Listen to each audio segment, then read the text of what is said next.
Hello guys, எல்லோரும் ஓடி வாங்க. பிடிஎஃப் பண்ணலாமா? Beef try fry. அதுக்கு தேவையாக இருக்கிற 1 kg போன்லெஸ் பீஃப் வாங்கின்னு வந்துக்கிறேன். இந்த மாதிரி சின்னது ஒரு 1 kg பீஃபை நம்ம 4 பீஸாக கட் பண்ணிக்கினேன். அதை நம்ம குக்கரில் போட்டுக்கிறோம். குக்கரில் போட்டால் தான் நல்லா சீக்கிரமாக வெந்து கிடைக்கும்.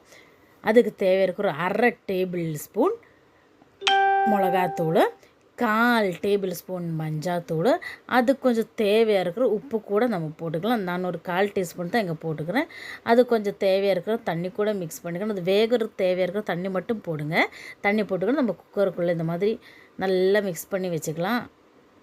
அதுக்கு நம்ம நல்லா மிக்ஸ் பண்ணி தண்ணியெல்லாம் கரெக்டாக ஆன பிறகு நம்ம அந்த குக்கரை மூடிக்கணும். அடுப்பு பற்ற வச்சு அதுக்கு நம்ம குக்கரை எடுத்து மேலே வச்சிடலாம். இன்னும் நம்ம 8 விசில் வரைக்கும் வெயிட் பண்ணிக்கலாமா? 8 விசில் ஆயிடுச்சு. நம்ம குக்கர் திறந்தாயிடுச்சு. இங்கே பாருங்கள், நம்ம பீஃப் நல்லா வெந்து வந்துட்டு இருக்குது. வாவ், இப்போவே நல்லா ஸ்மெல்லாக தான் இருக்குது. நல்ல இங்கே வெந்து இருக்கிற இந்த ஒரு பீஃபை நம்ம ஒரு பிளேட்டுக்கு சேஞ்ச் பண்ணிக்கலாம். ஏன்னா ரொம்ப சூடாகவே இருக்கும். குக்கரில் இருக்கும்போதும் கொஞ்சம் பிளேட்டுக்கு பண்ணால் கொஞ்சம் சூடாக ஆறும், நம்மளுக்கு எடுக்கிறதும் கொஞ்சம் ஈஸியாக இருக்கும். அந்த பீஃபை எடுத்துக்கணும். நம்ம இந்த மாதிரி சின்ன பீஸாக கட் பண்ணி எடுத்துக்கலாம். உங்களுக்கு தேவையானது ஆக்சுவலி இந்த ஒரு ஃபிங்கர் சைஸுக்கு எடுத்து நம்மளுக்கு கரெக்டாகவே இருக்கும். அது சாப்பிட்றதுக்கும் நல்ல ருசியாக இருக்கும். மசாலாவும் கரெக்டாக தான் பிடிக்கும். ஸோ இந்த மாதிரி சின்ன ஸ்கொயர் பீஸாக நான் கட் பண்ணி இந்த மாதிரி எடுத்துகிட்டு இருக்கிறேன். இந்த ஒரு பீஸ் தான் உங்களுக்கு பர்ஃபெக்ட் சைஸும் வேகிறதுக்கும் நல்லாயிருக்கும். இன்னும் ஒரு பவுல் எடுங்க. பவுலுக்குள்ளே தேவையாக இருக்கிற 2 டேபிள் ஸ்பூன் கார்ன்ஃப்ளவர் போடுங்க.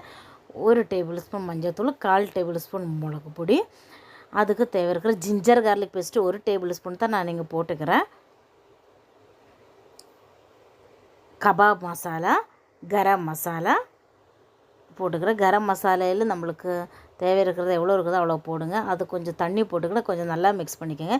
கபாப் மசாலாக்குள்ளே லைம் வந்ததால் நான் லைம் எல்லாம் யூஸ் பண்ணலை.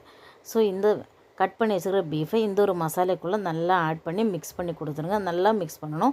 அப்போ தான் எல்லா ஜகக்கும் கரெக்டாக பிடிக்கும். நல்லா பீஃப் எல்லா பீஸுக்குள்ளே நல்லா மசாலா பிடிக்கிறதுக்கு நல்லா வெல் மிக்ஸ் பண்ணி கொடுங்க. இந்த மாதிரி ஒரு 10 மினிட்ஸ் வச்ச பிறகு இந்த ஒரு கடாயை எடுத்து வச்சுக்கோங்க. கடியக்கு எவ்வளோ எண்ணெய் போட்டுக்கோங்க. எண்ணெய் சூடாக வந்தது இந்த மிக்ஸ் பண்ணி வச்சுக்கிற பீஃபை நம்ம எடுத்துக்கிட்டு கடாய்க்குள்ளே போட்டுடலாம்.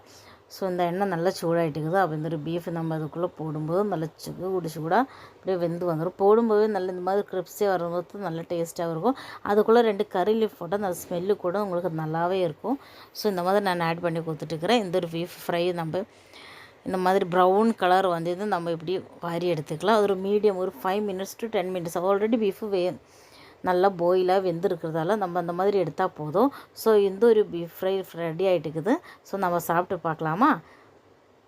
வாவ், நல்லா டேஸ்ட்டாகவும் இருக்குது. ஸோ நீங்களாம் வீட்டில் ட்ரை பண்ணி பாருங்கள். பாய்.